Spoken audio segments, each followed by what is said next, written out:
Yeah, wouldn't lens. We back with another one for the youths in them. Yeah, young brilliant minds, future in sight. Got the power to make change, make the world ignite. Let nobody say you can't achieve. Your dreams are seeds, someone just watch them grow. But you gotta believe in them. The youth effect, we're raising up the youth effect. Can't hold us down. The youth effect, we breaking ground. The youth effect, they gonna hear us roar. Educate, we get the key, unlock the potential. A lesson every day, knowledge essential. Standing tall, walking proud, let your voice be heard. Unite together as one, spread the love with every word. The youth effect, we're raising up. The youth effect, can't hold us down. The youth effect, we breaking ground. The youth effect, they gonna hear us roar. Educate, we get the key, unlock the potential. A lesson every day, knowledge essential. Standing tall, walking proud, let your voice be heard. Unite together as one, spread the love with every word. The youth effect, we're raising up. The youth effect, can't hold us down. The youth effect, we breaking ground. The youth effect, they gonna hear us roar. Create, initiate, push through, no limits. Go ahead and live it up. Respect, positivity, you on your way. Break down walls, build bridges. And it's another Monday. Good evening, everybody. Today is the 23rd of March, 2026. Thank you so much for joining us on another episode of The Youth Effect.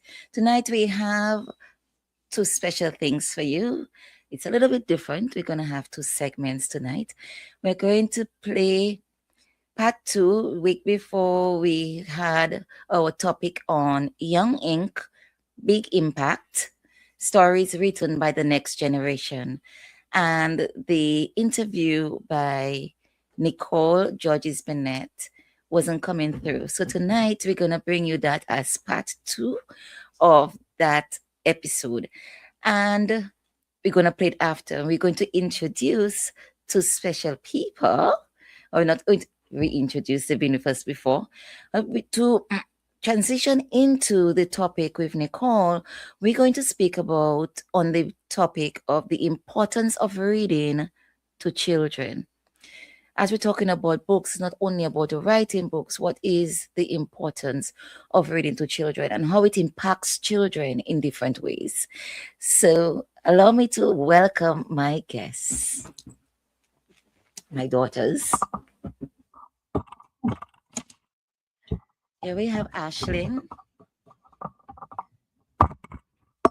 Here we have Adana.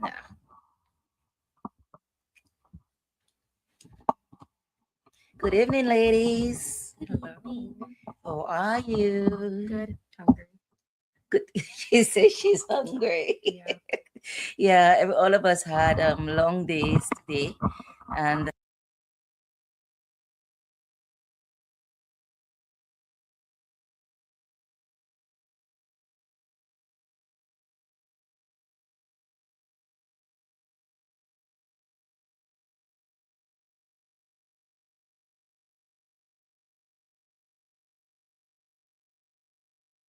how we do things as first-time parents. I do apologize because sometimes I don't know what's going on. This keeps on going off on me. I have to get a new one. I am sorry to that if you did not hear. So what I'm going to repeat, the importance of reading to children, and sometimes the same parents read to the same children, but there's different impacts in them. With Ash, I did readings with both. And the first-time parents, we do everything that we were told to do because we want to do everything right first time around. What was it, Louis? Like for you, with me reading to you every night? I don't remember. you say that you read to me every night when I was a baby toddler. I don't remember that. I just don't remember things from that young. But I do remember not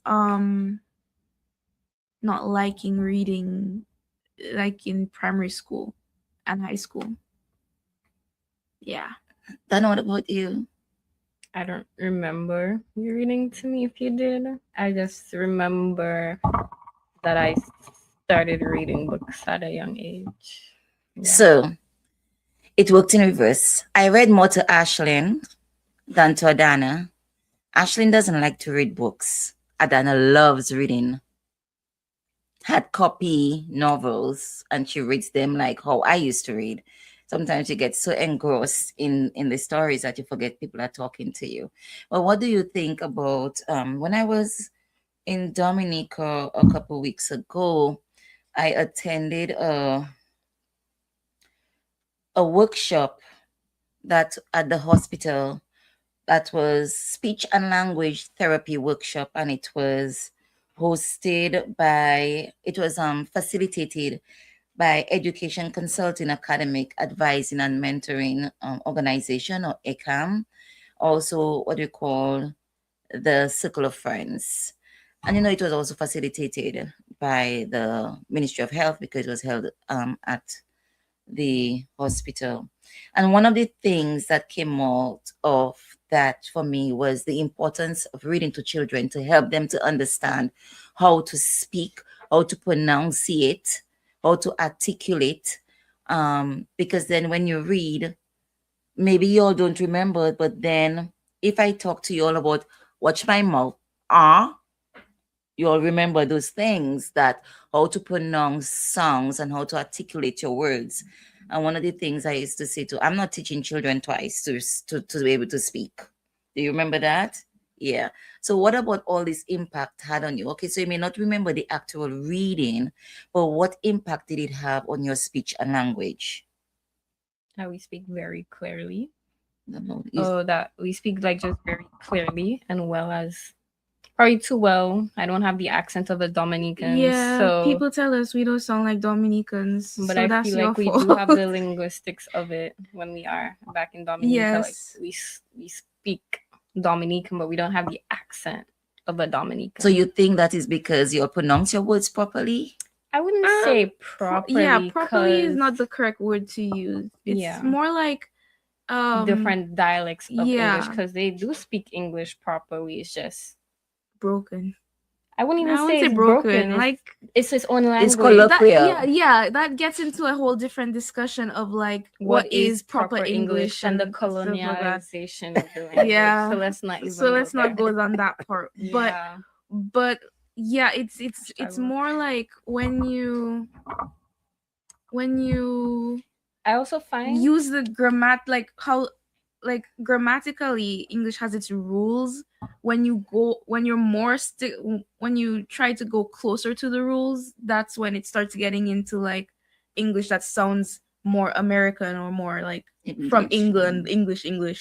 So what were you saying, Nana? I was gonna say, I think it also helps us to better understand people's accents, because I feel like I don't have a hard time understanding like somebody who's from Trinidad, somebody who's Jamaican, maybe somebody who's from the Bahamas, even like somebody who's Bayesian. Like those are like kind of hard accents. If you're like an American or a British person, they might not understand you and they'd be like, huh, but it's like, okay, I can understand. Like even if somebody's speaking Jamaican patois, which is like a whole different language, it's like, okay, I can understand, because one, our grandmother used to speak Creole to us in a way. And then it's just like a whole mixture of linguistics. And I think it's just easier for us to understand because, yeah, it just makes it easier for us to understand the different accents in the Caribbean.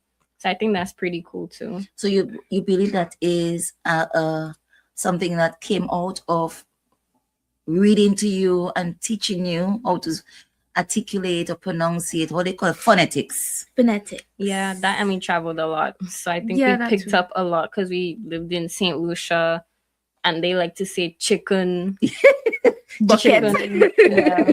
Yeah. A bucket of chicken. And I still say the for everything. Yeah. The wall, the ball, I still say the. So again, to travel around and like just hearing how different people talk as well, I think contributed to our understanding of like the different Caribbean accents as a whole. And like just for me, like I have very strong eye contact with people. I try not to make it too intense, but I also do kind of like watch their lips and like how they talk basically. I flip-flop. Like there'll be periods of time where I'm making really intense eye contact, and then I realize this might be too intense, and I stop for a little while. And that's a big thing for you. Yes, eye contact. Because I don't like it. She doesn't like it. But I remember, how we grew up when our parents say, "Look at me, I'm speaking to you." Yeah. Look at me. Look at someone in the eye when he's speaking to you. And yeah, we did that a lot. Yes. We did. And I also, just to add on to like the effect of like reading to us when we're younger, and like the mouthing of the words and things like that, I think it also helped us in like in when we like do language arts in English and stuff like that, Mhm. because a big thing for me was when I had issues, because I'm not an English person, I'm a math person. So a big thing for me was whenever I had trouble remembering the rules of English for me to write properly, you would always tell me like, just write it how you would say it. And then I would like be fine after that. Because then I know how to say things, but I can't remember the exact rules of what's supposed to happen. So that was English helpful just for have me. too many And then rules. she gets upset when we start to speak to her in the younger generation. I And be she's like, going. I be going. What is that? I be going. I be doing. That's how it is in Ooh, Spanish. sir. Yeah, women be shopping. But you know what too? Language changes. Yes. Mhm. Language changes as generations change. And I'm sure that we did some things. It would have been nice to have mommy on. Maybe one day I'll have mommy on. And we speak about the generation, the differences in the generation, and what made her mother go, oh my God, these children of today, and what made them go, oh, these children of the day for us. And now I'm going on this children of today for you all, because your language I don't understand at all. Mhm. Lots of times I have to ask you to translate for me. And if I Yeah. pull out the word look genuinely, they're gonna combust. Okay, so translate. Look genuinely is a whole other conversation. Low-key. Low key, genuinely. Genuinely. Which is like kind of contradictory, because low key is to, like, keep it nonchalant, but Right. genuinely is like when you're like being really genuine about something. So low genuinely is kind of like I'm being genuine about this, but we don't have to take it too serious. Okay. Like so, and I So don't what's know the what word? in look genuinely. Let's not use the Let's public not use version. that word. Look genuinely. Look genuinely. Look genuinely. Look Look- genuinely. Look. Look Look genuinely. genuinely. Okay. So people will learn a new word today. Look I'm not going to repeat it, right? Look But we get it. If you use look genuinely with your kids, don't blame us. Yeah. That's take responsibility. They're gonna say no, No. cut it off, cut it off. Don't use it. One way to make it uncool. Yes. But coming back to the importance of reading. So, but Ashlyn, right now you have got into reading. Yeah. Well, what is your genre of reading, and how did you find? Because there was a time you're trying to find what it is. You don't like the hard copy books or listening to reading things, but you eventually found your way to what you like. I'm still working on it. I prefer fantasy, or like what do you call it? Non-fiction. What fiction? Yes, fiction books. But like what do they call that? Like when it's not like when it's like life. Why? There's a genre Young for it. adult? I can't remember what it. No, there's a genre Historic. for it. No, there's a genre for it where it's like everyday life stuff, Okay. and like the stories are like Slice of based life. slice of life. Yes, Yeah. I So like. that's a genre. Yes, slice of life is like where Then it's another just thing like too. it's like stories. The story takes place in like normal life situations. It's still fiction, but it's like normal life fiction. Okay. You know what I mean? It's like we're writing a piece of our life, and it's right. yeah, exactly. A day in a life. So I like slice of life stuff. I like fantasy stuff. I'm reading the Oathbound series right now, and the 4th book is coming out soon. My friend got me into that one. That's a hard copy. Yes, I bought the hard copies for that one. And I'm trying to read some nonfiction. So the one book that I'm trying to get through right now is geography. What is it called? Maps about the world. Random maps. No, it's like seven geographical like places that like influence the world or something like that. Okay. Something like that. I can't remember the exact name. But yeah. So those are the two right now. I'm waiting for the fourth book for Oathbound by Tracy Ellis, I think her name is. And then if anybody wants the actual name of the geography book, I'll look for it. But yeah, that's the other one that I'm reading right now. What drew you to that book, though? I like geography. I like finding out about how it can affect how the geography can affect the world in large. So like how it talks about how important it is, how important the land is politically and just like societally, and like in everything that we do, the land that we're on is the biggest aspect of it.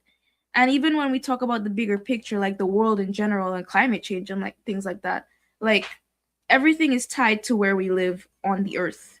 So I just find that interesting how impactful where a group of people are is. In one particular region? Yes.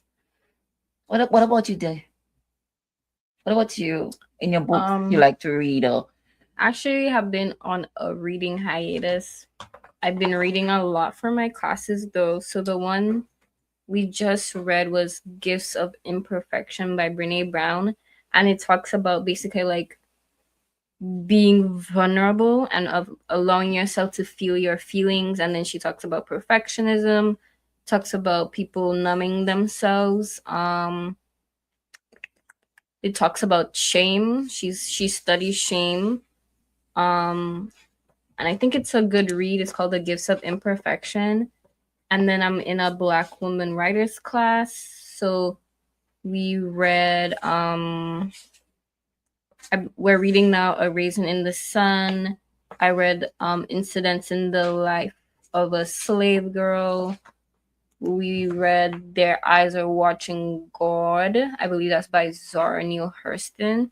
And they're all pretty good books. I've enjoyed them so far, but for like my own leisure, I buy books to put on my shelf as of right now.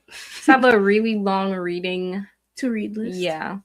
But the one I do want to start back is All About Love by Bell Hooks, and then the latest Hunger Games book, which I don't remember the name for it, but those are the two I want to read. So even though you're not conscious about reading to you at such a young age, but I am picking up also it encourages your curiosity. It most likely you learned about different things, as well as created some level of,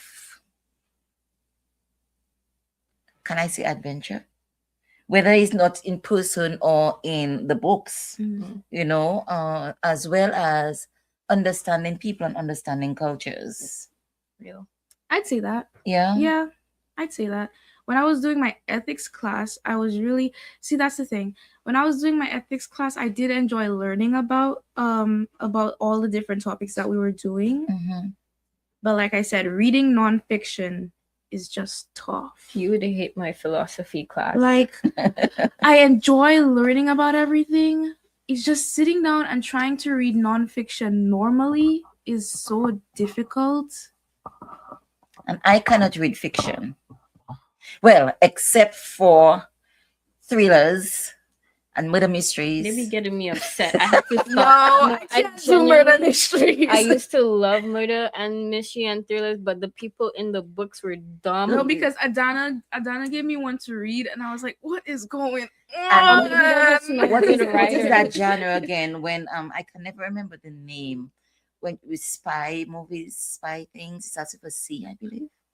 I'm not sure. Spy movie? Yeah, when you have governments working against governments and they infiltrate the government. You watch movies. See? So you something like that. But anyway, these are the things I like to watch. And I'm a conspiracy theorist. I am a conspiracy theorist. So I like to read those things and listen to those things and understand. Tonight I was looking at if the Egyptians were black. The lost race of Israel. Yes. Yeah. The Lost Race of Israel and the Real Jews. What they don't know. So, yeah, what they don't want you to know. So I look at a lot of documentaries, I read up a lot of things, and right now, my latest book is Atomic Habits. Atomic Habits. Very good book. Very good book by James Clear. I should Atomic have brought down my Habits. books, man. And well, like Dana, I have a whole list of books to read, and on my thing for this year is finish all the books that I haven't finished That's before good. buying That's good. any more Good books. goal. Can't promise that. I need to. I have a I need whole to set that basket, goal. including the complete works of Shakespeare that I bought in 1992. And That's I used older than you. That's yes, older all than of me. you. I bought I when was I not went, not even- 92. Yes, 92. I bought it in 92, and I 92. stopped. That's 9 years before me. I stopped because I was Auntie Oh, Avis and yeah. I were going through it. And then when Auntie 34. Avis passed 2 years, It's going on 34 years. almost years, that I haven't opened it since Auntie Avis, you know.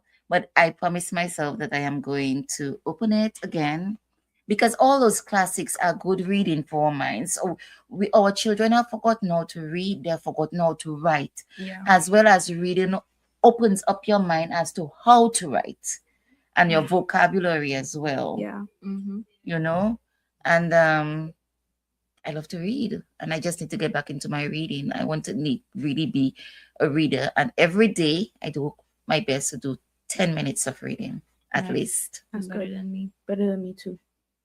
Don't you read on webtoon? Oh yeah, I, But I, you do read, the- you I do- read my web. Yes, you have your webtoon. I have the my comics.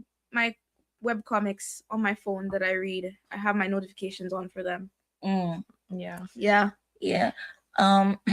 Well, the time flies quickly, doesn't it? Yes. Yeah. It's around 25 past.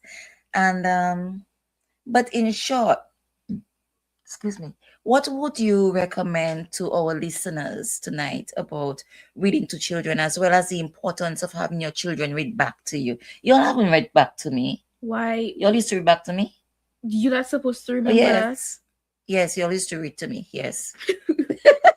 It's a while. Yes, I used to make them read and sit down and listen to them read, because that's how you I don't also like know Kaiser if you're Net. pronouncing, not saying Do it you properly. like Kaiser Net? Oh. Say it again. There's No, there's yeah. a streamer named Kai Sinat that started reading on live stream. And he didn't know how to read properly. Yeah. And like he's doing punctuation and stuff. Yeah, he he couldn't- doesn't know how. That's to. a big pet peeve of mine. I think that might be another thing too. When people don't read the punctuations properly. yes, it gets me mad. Yeah. Because when you don't, it gives it a totally different Exactly. meaning. Yeah. I need to know which words to stress. Which words to stress and where to pause and things like that. That's a big pet peeve of mine. Let us see if we can make up a sentence, bring our point across. What? It may be a silly sentence. What a sentence? What's a sentence? That's a sentence. That's What's a sentence? That's a sentence. what's a sentence? Okay. What's a sentence? Let's see. That's a sentence. No, we have to put the e's. What is a sentence? What is a sentence? What is a sentence? What is a sentence? What is a sentence? What is a sentence? So you all can see the different stresses on different words can make it sound different. Okay, we came up with that one randomly, but there are some sentences with the particular words that if you don't say it right or raise your tone at the end where it's a question mark, Yeah. And I can see in right now when children are writing, especially American English, it's difficult for them to do diction. When you write, when somebody calls down, you have to write it Oh. because the pronunciation of sounds of vowels are different.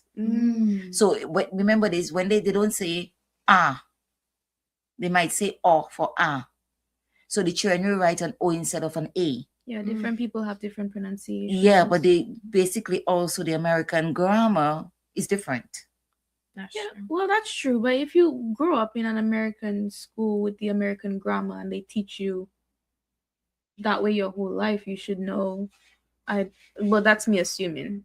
I don't know. Well, and that was my experience because there are a lot of foreigners in the school system. Well, there's as that well. too. Yes. And a lot of different, even though you're a language speaker, Yes, an English language speaker, American language is a whole new different thing. that's true. Yeah. So my when I started teaching, my thing was to the children, my accent is different. Laugh if you want. If they want, when they correct me, I make them write. If I don't sound it like them, I have to write it on the board for them and say, "Oh, cartoon." Cartoon was a famous one. I shouldn't say cartoon. You see, pronounce that word. Cartoon. Pronounce it.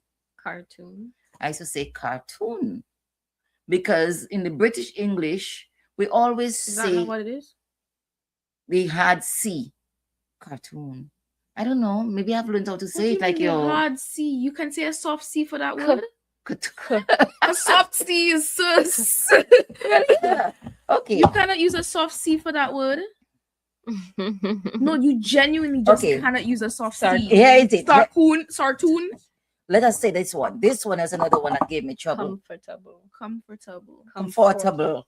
Okay, well that's different. How does the Americans don't say FOR. Comfortable. They say comfortable. Comfortable. Comfortable. You they totally live on the FOR. Comfortable. But we were taught in English, British English, comfortable. Mm. So when I used to say comfortable in the classroom, they would all laugh. So I went online and learned the American way.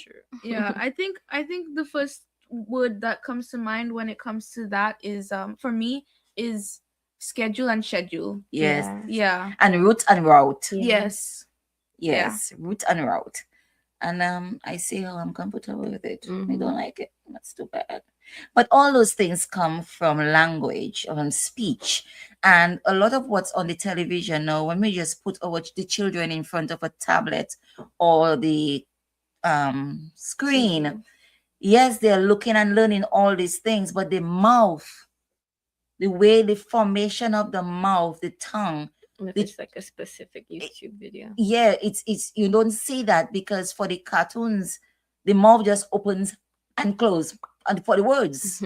Yeah. So they don't see when it's an or, they don't see when it's an ah, or how to say it or how to Phonetics, sound is it. that Yes. Yeah, phonetics. And a big conversation about that that I've seen online is people saying like how important it is for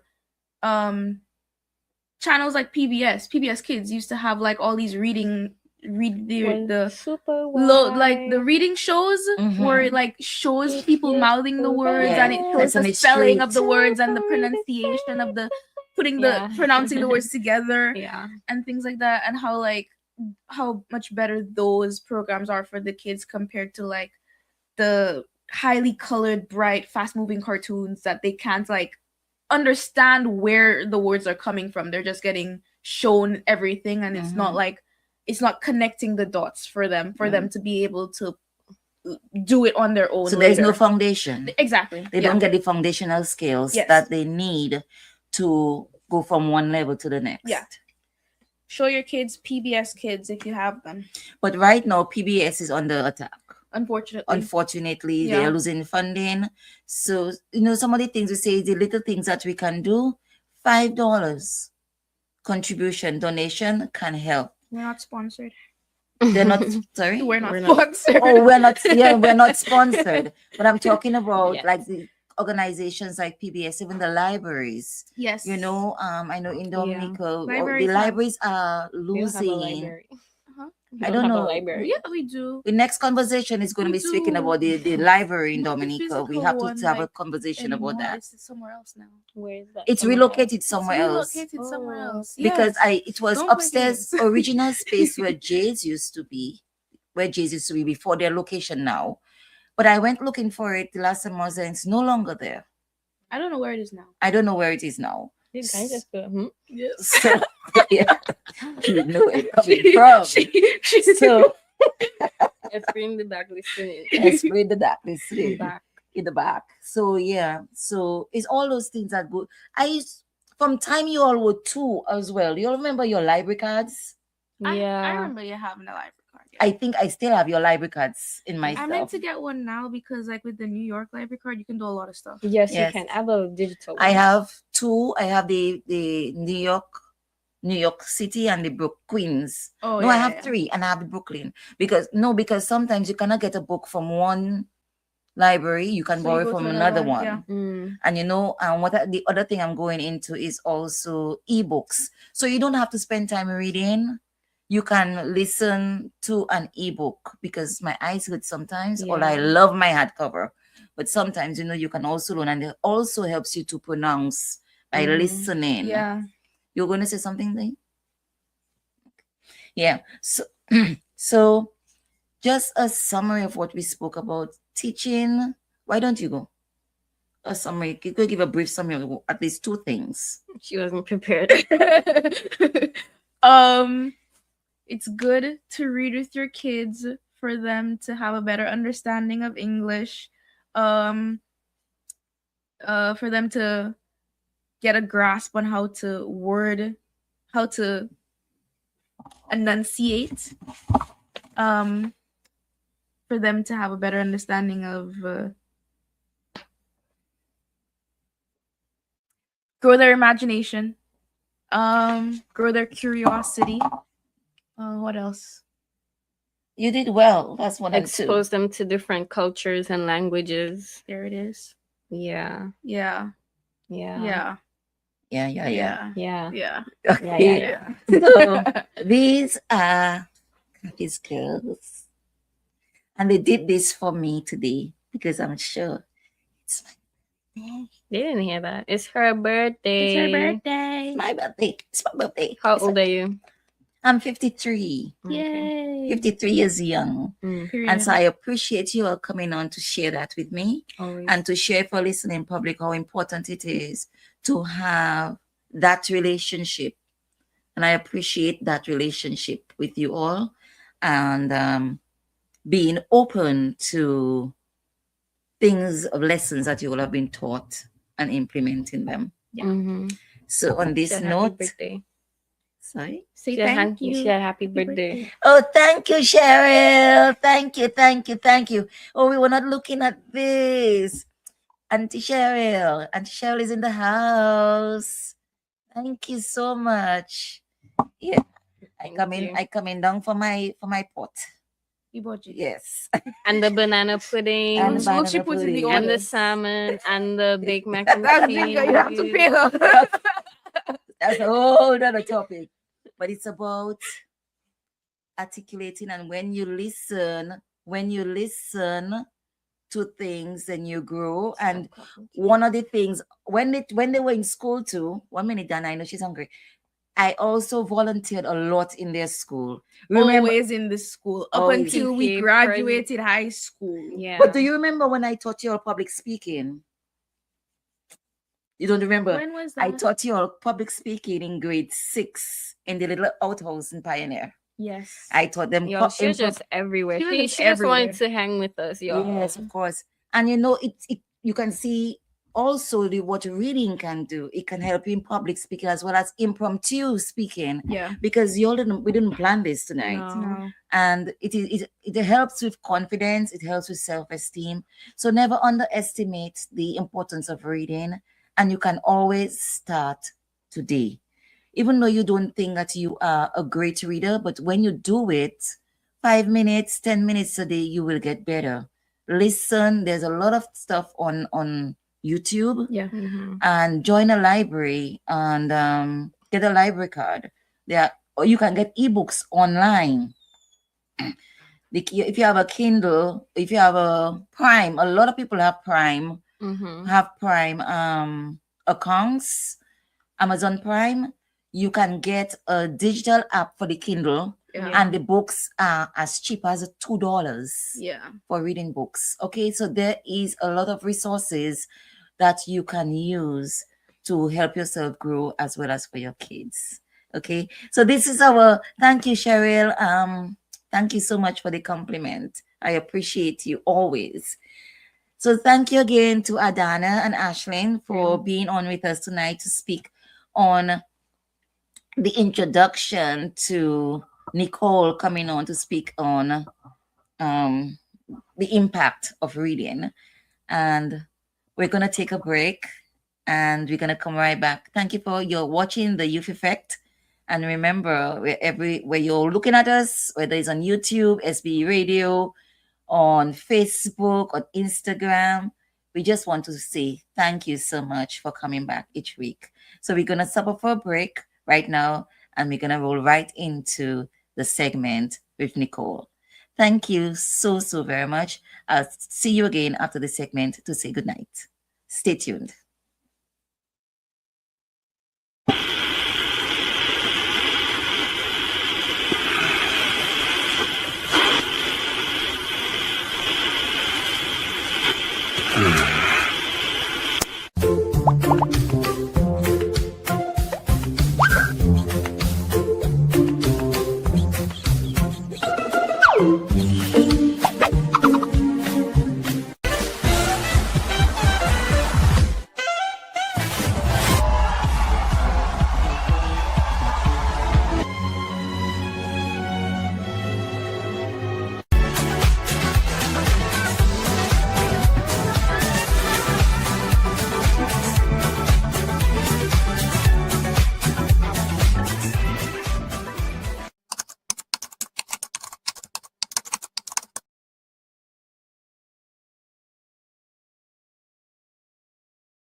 Good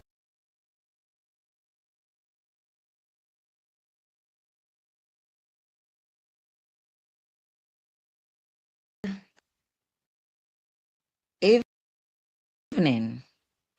And we are on a segment of the Youth Effect, pre-recorded on March 8th, which we're celebrating International Women's Day. And so in light of that, we have a very special, very special lady here in honor of Women's Day, which is a time to honor achievements of voices and a leadership of women across generations, across cultures, across religions, basically in all our cycles of life. So today's conversation is going to be centered around a powerful theme where we're talking about Young Ink, big impact, stories written by the next generation. Really, I don't know why I put next generation because I never like to hear next generation because they are living in our present right now. They're very much our world, very much our leaders presently and growing. And young people are not only reading books, they are writing them, shaping narratives, and using their storytelling to express their identity, creativity, and also impact social change. To help us explore this idea, we are joined by an accomplished author whose experience and wisdom remind us that stories are bridges between generations. We welcome our guest of honor today, Nicole Georges Bennett, who was born and raised in, well, no other than the Nature Isle of Dominica. She has worked as a journalist in radio, television, and print for over 20 years. Her career includes stints as a radio announcer, reporter, and television anchor at several Dominican and Canadian media houses, including her writings.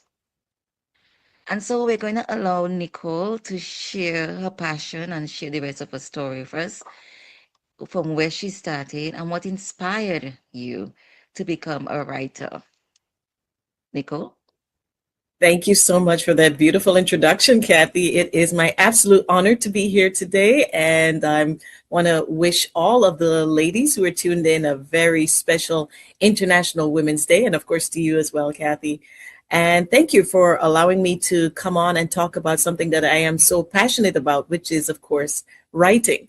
So I think I started writing like most kids our age back in the day, in the olden days, um, filling out those little blue exercise books with short stories, and I would write like one story would be per book, because I had such a vivid imagination back in those days, and my favorite subjects at school was what we call composition. So that was where you were allowed to really explore and use your imagination and create your own stories. So I absolutely loved English, English literature, and composition was like my favorite. So I've always had a real calling, I would like to call it, for writing. And recently I started branching off into actually publishing my work. So I'm a self published author. And I've been doing that for the last 12 years or so. And I actually started when I was 40. So not quite a youth, but still young at heart. Yes, the youth effect is the conduit for voices that would guide, empower, impact, also support the young people in creating their narratives. So in this season two, we have really veered off into bringing experts on as well to give their voice, to support, to guide. And so, as you say, youth at heart, because all the benefit is about and the focus is about the young people. In the first season, we focused on mainly youth voices. But this season, so yeah. So you're one of our honored guests driving this level of empowerment and raising the level of advocacy for our young people so that their narratives and their voices will be heard, because so many times it is not. We have a lot of stigma and bias when it comes to um, young people. We had our own in our days, and every generation has its own. And the same way that you came into your own with writing, being able to express yourself. Or let me not say it for you. What did writing do for you back then? So I was a pretty quiet child, and quiet in terms of I did not have a lot of friends. My background was that my mother was Barbadian and my father was Guyanese, and I was living in Dominica. So I had a very multicultural Caribbean, regional upbringing. And so that did not always help me in school to identify or to connect with my Dominican fellow students. So books were my friends, and writing really gave me a place to be creative, and it gave me sort of a safe space, to express myself. Nobody was going to be making fun of me for my accent or, my ideas or the way that I was raised. So writing was the place where I could really just be myself and allow my imagination to roam. So it was a lifesaver in some ways. Nice, nice. And at that time, did you envision that writing would have become such an important part of your life? I think that I always knew I was going to be a writer. I think I always knew it was going to have some place in my life. But I initially I started off thinking that I was going to go into law, because in our family there are a lot of lawyers and a lot of judges and a lot of prominent jurists. So I thought that law was going to be my chosen profession, and I actually did do a year of law. But God has other plans. So Yes. I ended up going into journalism, and through journalism, of course, really it's really there that the writing skills um, began to be honed, and I was able to then translate those skills into fiction writing, which is where I am today and what really sparks my joy, to borrow from Marie Kondo. Oh, nice. So in terms of your fiction writing, why did you choose, what really brought you into majorly set on fiction? And why would you believe that your words would really impact readers there? So I'll be honest, I had no idea if anybody would be interested in what I had to say. But I was so impacted by the writers that I read growing Mm-hmm. up that it's like how they say iron sparks iron. So Yes. I really was inspired by what I read, and it sparked new ideas in my head, and I wanted to get that out and to share that with others. But because my niche is also science fiction and fantasy, I did not know if people would be interested in what I had to say. So because I kind of, it's now more common, but back when I sort of started, which was about 10 or 12 years ago, Black women, Black Caribbean women writing science fiction and fantasy was still a minority of a minority, and it has improved now. I mean, we do have some best-selling authors of color, women of color, but especially in science fiction and fantasy, it was sort of seen as a white genre, and so I really did not know when I got started whether people would be interested in what I had to say, because I sort of approached science fiction from a Caribbean perspective, because of course, you are where you're raised, you are what your Right. environment, has molded you to be. Right. So that's the perspective that I write from. Mhm. But at the same time, I felt that there must be other people like me who are interested in this genre. Science fiction and fantasy is huge in terms of Hollywood movies, comic books, and Marvel, DC. Mhm. It's just a very lucrative and productive part of Hollywood movie making. So I thought that perhaps there was a little space for me that I could, a little niche that I could fill. And I'm happy to say that there are people who've read my work and who come back to me and say, "You're weird." You have a very, you're very quirky. You have a you have a unique sensibility, but I like it.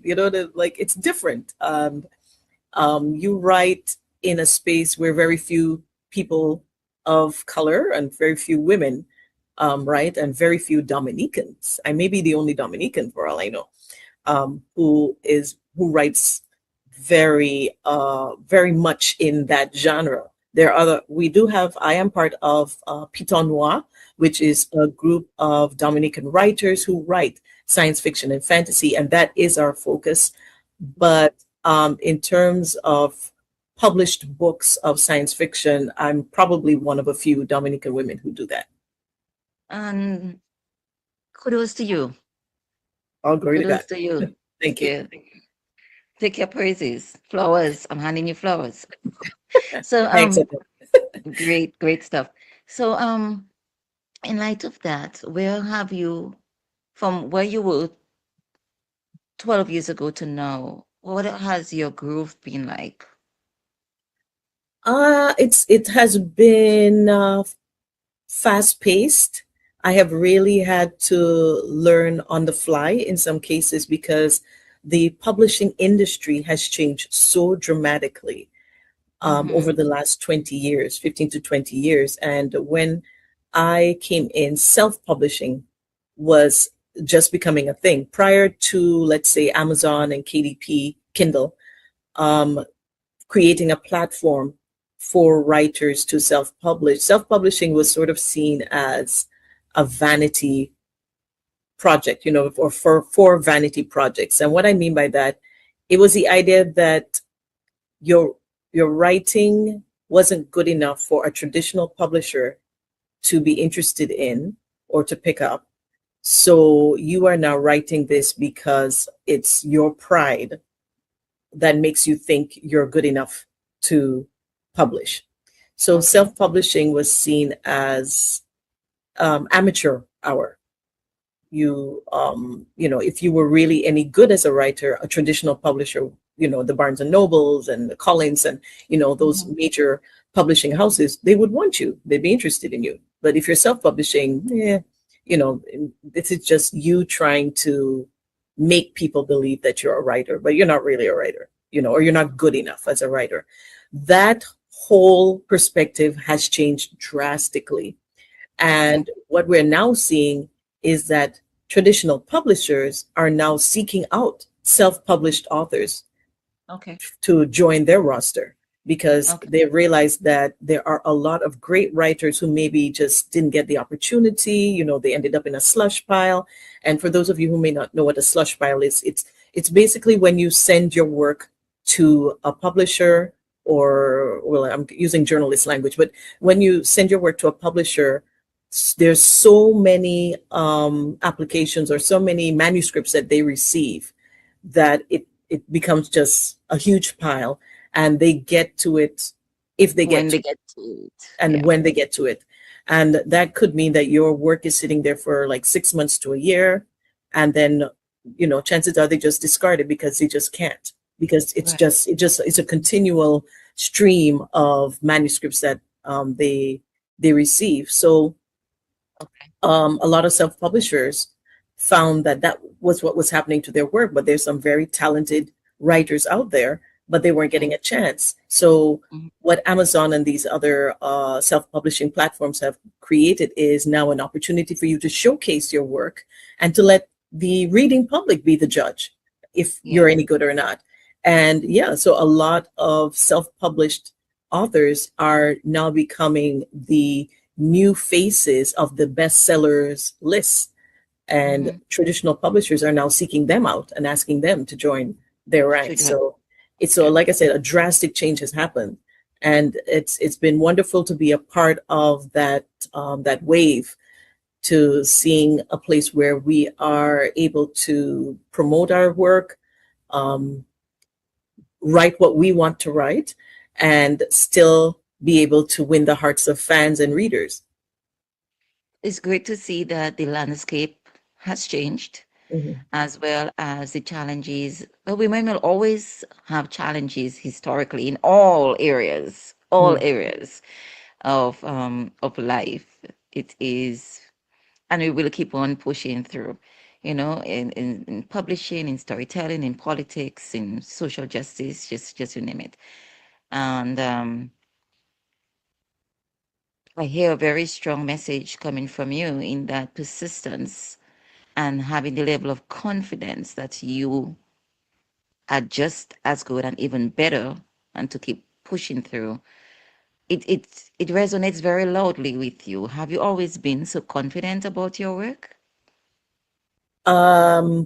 Confident about my work, I would say I'm still not as confident about my work as I could be.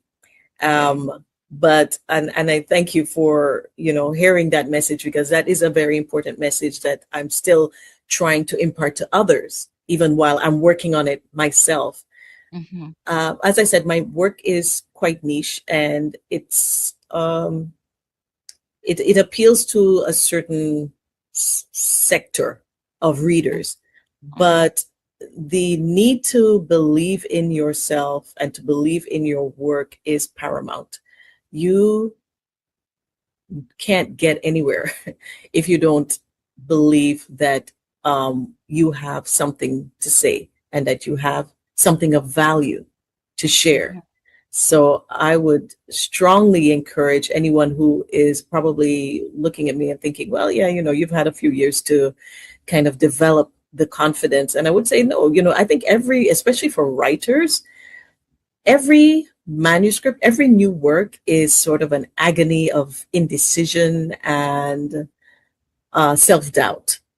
But I think where we excel is by through that, pushing through the self-doubt, pushing through the, oh, this is just rubbish. Nobody's ever going to read this. You have to Mm-hmm. push past those voices Mm-hmm. and get your work out there, because you never know who it's going to impact, and who for whom it could be Right.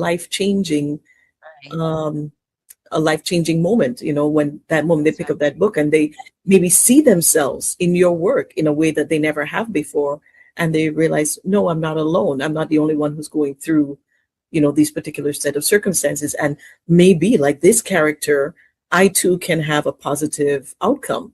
So I would say that I still have doubts when I sit down to write, but I don't let the doubts keep me back from writing. I don't let them stop me from writing. And on the, I guess, sort of the reverse side of that is that there's sometimes when I'm super confident, oh, everybody's going to love this, and they don't. But that's Mm-hmm. okay too. Right. I loved it. and I thought it was a great story. And maybe one day, it may take some time, but one day somebody else is going to feel that way about it. Yeah. So, And that's part of a very good lesson from your journey that you can impart to young people or even other writers in general, that even though in doubt, you push through and just keep on writing. What other lessons from your journey would you pass on to young readers to carry with them? I think perhaps being authentic is every writer's goal. And what I mean by that is you have a unique voice. We always talk about the fact that everybody is special in their own way. We are all created uniquely. Even twins are not the same. We Right. are all unique individuals, individual souls. We are all distinct. Mhm. And with that comes a unique perspective on life. We're all Mhm. living life together, but the way Right. you see things and the way I see things Mhm. Mhm. um, is different, and there's value in the different perspectives. So I would say if you are sitting at home and you're like maybe 15 or 16, and you're thinking, why is it that I see things so differently from my siblings or from my parents or from my friends? That means you have a unique voice, and Right. you need to explore that, and Mhm. you need to start journaling, start writing down your thoughts, Right. because there's something being birthed through you, Mhm. in you and through you, Mhm. that the world is going to find either interesting or quirky or weird, but Mhm. you will have impact, Right. right? They're not going to walk away from your work and not be impacted in some way. They're not going to be indifferent to what you've done. Somebody somewhere is going to think of what you've written, and it is going to start changing their perspective as well. So having expressing your voice is the perhaps the single most important piece of advice that I would pass on to any writer, young or old. Um, yeah, you have a voice, and if you want to share that voice, go ahead and share it. Very good. And why is it important also for these young writers and these young people to hear the voices and stories of other women who came before them? Well, as the old saying goes, those who don't know their history are doomed to repeat it.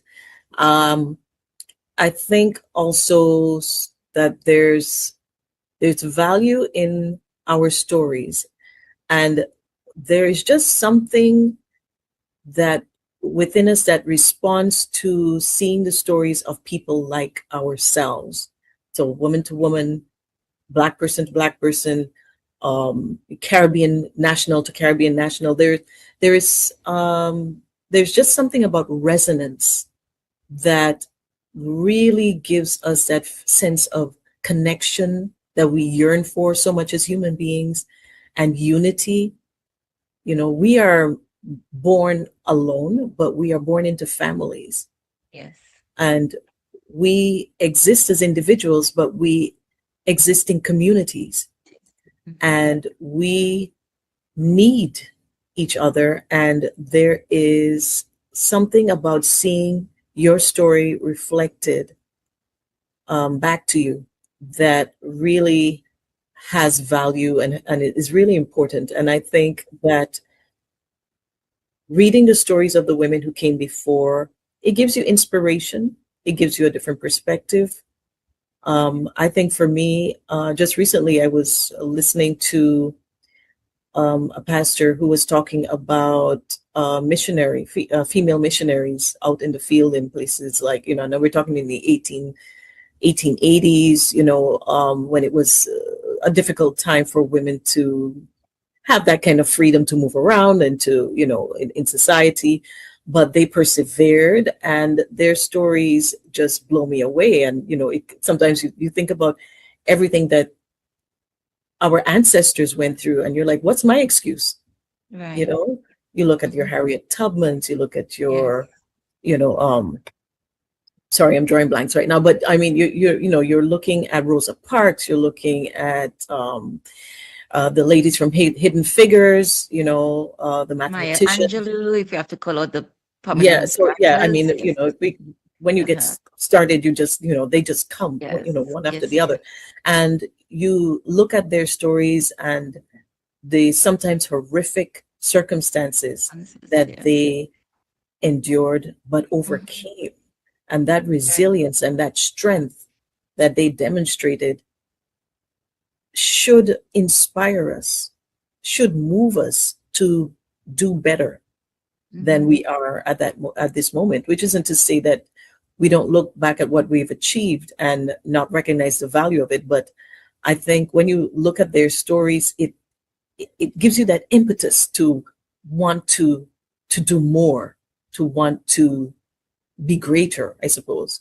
Um, Yeah, that's powerful. That's awesome. Wanting to be greater in your own way, not necessarily to the value other people give to it, but powerful to your own self. exactly. Yeah. Because if we always have to compare ourselves to others, we may always find ourselves wanting, Oh yes, and then definitely. Yeah. that will keep us forever stalemate. Yes. That's a very Oh, good point. yeah. Thank you.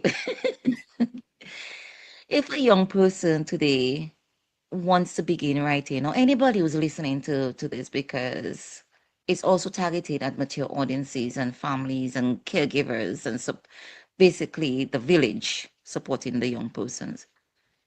What what would you share with them the first step in starting, or their what would their advice be to another young person first step in wanting to write, even though they themselves has have not done any writing? Okay. So I think you have to think about, what is it you want to say? What is your message? What what do you have to say about your world? Um, do you have an insight that you want to share? Of course, this tends to be more for nonfiction writing. Mhm.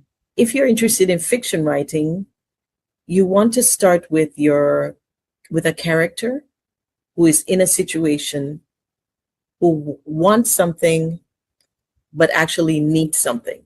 So I'm going to break that down. Mhm. So when you're doing nonfiction writing, you are sharing thoughts, philosophies, inspiration, mottos, that sort of thing. So you might be working on your biography, for example. Now, a young person might not be working on an autobiography, but maybe they're working on a biography of someone in their family. So you want to always remember that our stories are about humans. So you want to start with, who is my story about? Um, where are they in time? Where are they in their lives? What is their motivation? What is their goal? What is it that what is it that they think they need in order to be happy? And then you ask the other question, what do they actually need? Right? Because you can start off, for example, by, let's say we've got a character who is in a rum shop in a small village in the islands, and he thinks, he's got a lottery ticket, and he thinks that if he can just win the lottery, his life is going to change, right? But is it the money he wants, or is it that there's this girl that he really wants to impress, or he wants to get married, but he doesn't have the lifestyle to offer her? So you kind of work it through that way. So when we're doing journalism, there's some basic questions that you ask, and I think it works well for fiction and maybe even for nonfiction. So it's who, what, where, when, why, how. I probably said that in the wrong order, but No, once no, no. It doesn't matter what other, but but that's what you there's were there's taught in composition as well. yeah, Even in trying to figure out a plot, you ask these questions to be able to pick out the storyline. right. So yeah, that it whatever order it comes in, when you're writing, it falls into place. Exactly. So you want to ask those kind of questions about your character. And again, always remember that your story, unless you're doing something that's, I'm trying to, I can never say this word, but uh, yeah, I'm not even going to bother. When you are trying to, if you're writing a story about an animal that's got humanistic characters, right? Unless you're writing that type of story, your story is always going to be about humans. It's always going to be about a person. So that's where you want to start. You want to start, who's my person? And then you build around that person, right? Around Mhm. that character. But all fiction writing tends to boil down to somebody wanting something for some reason. They try to solve their problem. They sometimes fail. They sink into these depths of despair. They figure out what it is they actually need to do. They have an epiphany, and then they have a sort of a climatic moment where they either resolve things or things fall disastrously apart. And then where do they go from there? So that is how I would sum up fiction writing. And of course, there's poetry, there's other types of writing as well. But without making this too long, that's where I would start if um, you wanted to advise a young person where to start. That's a good starting off point. So I looked up the word where you said, is it the in Anthropomorph. a literary device where Mhm. animals or objects are given human traits? Is that That's it? right. Yes. Okay, let me try to say it. Better you than me. Okay, go. Here goes. Anthropomorphism. Is that it? Yeah. That sounds That sounds close. like It's it. anthropomorphic, I think, is Anthropo is an Anthropo and then morphism. yeah, Anthropomorphism. morphism. Yes. Anthropomorphism. Yeah. Anthropomorphism. Okay, we got it. Yeah, I know. It's Anthropo a tongue twister for sure. yes. Anthropomorphism. Yeah, we got it. Yes. Yay. So every day we learn something new. And time flies so quickly when you're having fun, Mm. Nicole. And I mean, that's just been so interesting listening to your journey from writing in those little blue exercise books with the Dominica map on them. Oh, yeah, yeah, Oh, yeah. yes. Yeah, I mean, these yeah, were books. yeah, man. With the Dominica map from this thick, the thick, these lines in between, the red lines going across, right? Yeah. Yeah, yeah. And it's interesting how our personality takes us from one point to another. And then after a certain age, it takes more than our personality, it becomes us. Mm. It becomes who we are, it becomes ingrained in who we are. So instead of saying, I like to write, it's now, I am a writer, I So, am an author. It is now, I am, not I like to, So this has been interesting to see you develop in that way. I mean, but you're going on the radio and everything else, and you do have you have a presence, and I'm sure it comes off thank in you. your books as well. What other than we spoke about being even through being persistent when you're being doubtful and everything else, but we know how the young people can get um what should I say? They can get depressed. They can Yes. get lose sight of where it is they want to go to. They can get easily discouraged or afraid to share their voice. What, in addition to what you have shared, okay, yes, we have a voice, we have to share it, but there is still that thing that's pulling them back. What would Mhm. you suggest to anybody or to young people in particular, how to go beyond that wall? I would say, first of all, start writing for yourself. Don't, I have a motto that I'm trying to live by, and it's like, don't die with your story still inside you. And that is profound. That is Mm-hmm, profound. So write for yourself, first and foremost. mm-hmm, Make your little scribbles, write, keep your journals, your diaries, write your mm-hmm, stories, write for yourself. And then when you feel comfortable, share it with someone who you know will be respectful. So you may not necessarily want to share it with a critic, first off, Mhm. but write it with someone who cares about you and understands how important this work is to you, Mhm. and take it from there, and find communities, writing communities, where you can be nurtured as a writer. Find writing groups of other youth. Find online, there should be like tons of these type of groups that you can find. I'm not so sure about within Dominica. Writing Writers is a good resource as well. But find like-minded people, find other writers, and share your work with them, and read their work as well, and Mhm. have that sort of exchange, so that they can help you grow and you can help them grow as well. And when you're ready, start, you know, looking to when you're ready to start looking for publishing or editing, try to find professionals in the Mhm. field. So I wouldn't necessarily take your first draft to uh, a family member necessarily, unless that person has a background in writing, right? Okay. So you want to put your best foot forward, especially when you're ready to publish. So try to find people who are professionals in the field of Mhm. editing, writing, that sort of thing. But yeah, that's what I would start with the beginning. Start writing for yourself. Yeah, and as you said, that try to find people right here. If they do not know where to go, young people, adults, you can send your request or information to the Youth Effect at the Youth Effect 767 at gmail.com if you need questions, if you need resources, if you need direction, if you need guidance. And we really do our best to direct you to the right people. Mhm. Okay, the right people, the right resources, so you can bring your story to the world. Just one other question. I'm curious. What keeps you creative? What habit keeps you creative? That is a very good question. It might surprise you to know that it's not writing. So it's actually I'm inspired by nature.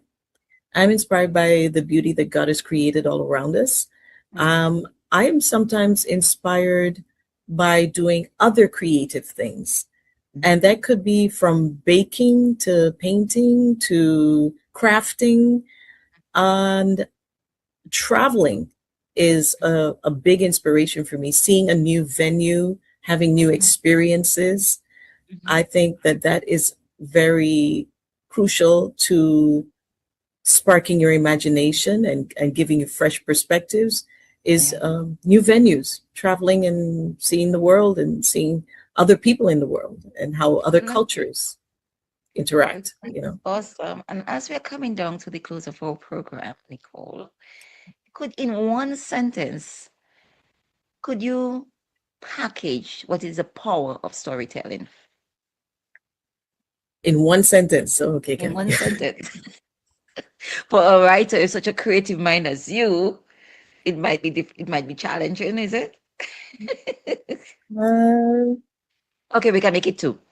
okay, no, no, just so ask me the question again. In one, I'll change it from one sentence. No, it's okay. Package the power of storytelling in as brief as you can Okay. for our audience. Storytelling is our way of sharing ourselves with the world and allowing the world stories to impact us in turn, so that we have this cycle of sharing thoughts and feelings and our humanity. Mhm. How's that? That's perfect. That's awesome. I like about the humanity part because especially because we have to look outside of us, there is so much chaos and Mm, such inhumanity that's happening around us that mhm, we sometimes we have to really dig deep to remember that the human side of our beings. So I like that. I really, really appreciate that part you put in there, Stefan, to the end about reminding us who we are, reminding us our beingness and our presence in the world, and projecting that out to our neighbors there, our neighbors there. Hmm. And it's been a joy having this Oh, conversation with you, Nicole. It has thank you. Thank you. impressive to see your journey from where you have been and where you are now. And it's very educational what you shared, as well as motivating, Oh, empowering. So yes. I want to thank you for that as well. And we have to remind our audience that it's not only the young people that can write, that no matter where they are, the best time is now. You mentioned some things about journaling, even though some people never wrote a journal. Take a book and write down one sentence. What does today mean for us as Yes. International Women's Day? And you'll be surprised as to Yeah, what the comes out ideas, of it. the ideas will How flow. what what do you do, or what do you suggest for someone getting into writing, for them to put themselves in the mind and the space and the environment for writing? I would suggest they start with prompts. What I mean by prompts are they're like little phrases that just help to jumpstart your thinking. So it Mm-hmm. could be as simple as the best thing that happened to me today was, Mm-hmm. or the worst thing that happened to me today was, Mm-hmm. or it could be what the emotion that I felt today, or I'm sorry, I'm just kind of spitballing Mm-hmm. here, but yeah, it could be as simple as, or even today I thought, or today I felt, today I saw, today I heard, Mm-hmm. today I smelt. Mm-hmm. So you just want to give yourself a little lead, and Mm-hmm. then keep going, and just allow your hand. I do prefer writing with pen. My Mm-hmm. penmanship is terrible, but I do feel like there's something, and it has actually been proved, or the latest study is that people who write um, tend to stave off Alzheimer's. Okay. So they say. So, but yeah, but there's something about writing your thoughts out that gets that flow going. Mm-hmm. So, I mean, of course, we're all on computers and laptops and all of that. But if you Yeah. really want to start with your pen and paper. Let's go back to basics, Yeah. and just you and your thoughts and that Mm. that paper, that pen and Yeah. paper. Yeah. Pen and paper the old way, baby. Let's go with that. Well, whatever makes you comfortable, wherever you feel comfortable, these distractions, and you're in a good space and you have good flow, you stay to relax. Um, And so consistency too. I should mention consistency. that being consistent, if you want to be a professional writer, if you want to Mm-hmm. really grow your craft, Mm-hmm. make the time. Make the time Okay. every day, and even if it's 10 minutes a day, and try Mm-hmm. to be consistent about it. Mm. So 10 minutes a day, 5 minutes a day, just sit down and get it done. Even though it's 2 words you wrote down, but do it. That's 2 words you wrote today that you didn't write yesterday, right? Yeah, very much so. Well, Nicole, thank you again. Thank you so, so much. What for giving all this advice, telling us the power of storytelling, your journey, and how to go forward in whatever genre we feel comfortable in having the level of confidence in ourselves to pursue, regardless of whether anybody might read it today, they might read it tomorrow. There you go. So Yes. thank you so much, and I wish you all the best. And before we go, could you tell our audience where they can find you, where your books are at, and Sure. what you have in the making? So, thank you, first of all, for having me. It's been a wonderful interaction here, and I'm really passionate about writing. So, I'm very happy to be able to share hopefully, some inspirational advice for our young folks. And you can find my books on Amazon.com. So you just look up Nicole Georges Bennett. If you just type that into the search bar, my books will come out. I've got about 10 or 12 of them now. I kind of lost track a little bit. But yeah, so that's where you can find my books. And currently, I'm actually writing fiction, historical fiction with my good friend Sam George, who's an up-and-coming author. And we are writing a murder mystery thriller set in Dominica in 1979. So I love the you too. I understand. I can. very For interesting those of year. us who are Dominicans, yes, we can pick up on the 1979 and historical as a little hint. There you go. So So so yes, we're very excited looking about forward that. to reading it. Thank you. We're very excited, and we really think that this is going to be the one to put us on the map. Awesome. Yes, great. I wish you all the best. I wish Sam all the best. And thank you once again.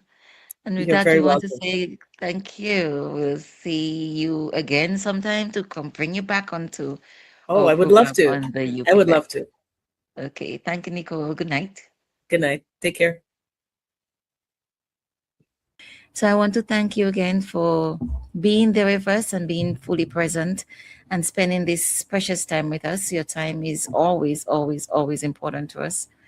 And you're listening and watching the Youth Effect. My name is Kathy Robinson Sayan, and I want to also thank you for supporting me in my journey in doing this. As I'm going along, I'm learning much better than where I was before and getting better for you, the audience, in bringing the young people's voices to you. Remember,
Running a radio station shouldn't be chaos. It should be simple, smart, and professional. With Joan Premium, your entire week schedule is beautifully organized and easy to manage.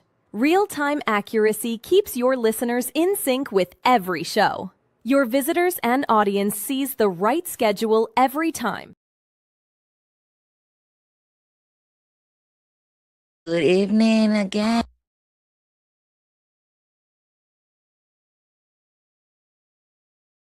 I hope you had a wonderful time on the program tonight. All of it is keeping you in mind, our audience, for out of the chaos of everything that's going on around us, what you can do for yourself and your community and the children around you and the young people around you, so that there will be, excuse me, a relationship going back and forth to close the gap, the generational gaps, and that we understand each other, we support each other in a much more unified and compassionate way, as well as being open to listening, really listening, attentive listening to what each other have to say. I pray that Nicole's interview brought a lot of value to you, because it did to me, as well as, excuse me, sorry, our two young guests on the part one of this program.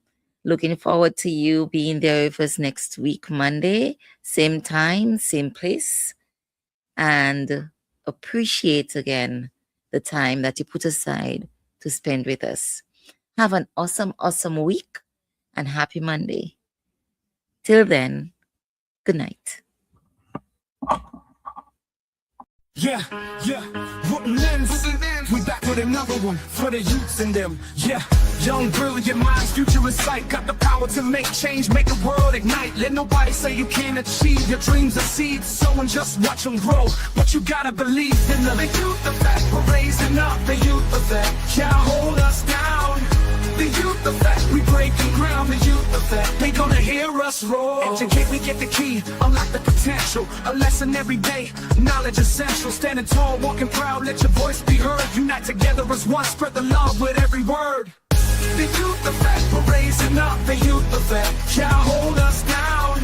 The youth effect, we breaking ground. The youth effect, they gonna hear us roar. Educate, we get the key, unlock the potential. A lesson every day, knowledge essential. Standing tall, walking proud, let your voice be heard. Unite together as one, spread the love with every word. The youth effect, we're raising up. The youth effect, can't hold us down. The youth effect, we breaking ground. The youth effect, they gonna hear us roar. Create, initiate, push through, no limits. Go ahead and live it up. Respect, positivity, you on your way. Break down walls, build bridges.